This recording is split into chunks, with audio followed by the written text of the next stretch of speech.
Le pape nous invitait à retrouver le sens de la communauté en Europe. Ici, par cette participation de plus de la moitié du corps électoral, on a la reconstitution d'une communauté. Comment cette communauté va débattre, ça, maintenant, c'est à la communauté, à chacun de prendre ses responsabilités. Alors on a une nouvelle configuration qui est inédite, puisqu'on s'était habitué à un certain confort au cours des 5 dernières années, avec deux grands groupes politiques qui, à eux deux, tout seuls, avaient la majorité.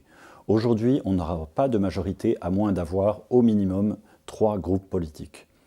Nous allons devoir attendre quelques semaines pour comprendre qui va s'allier avec qui et quelles vont être les majorités. Il est fort possible que les majorités ne soient pas les mêmes sur la question de la migration, sur la question de l'environnement, sur les questions sociales, sur les questions de sécurité et de défense. Donc ça peut être un facteur d'instabilité, mais ça peut être aussi une façon de renforcer les processus démocratiques.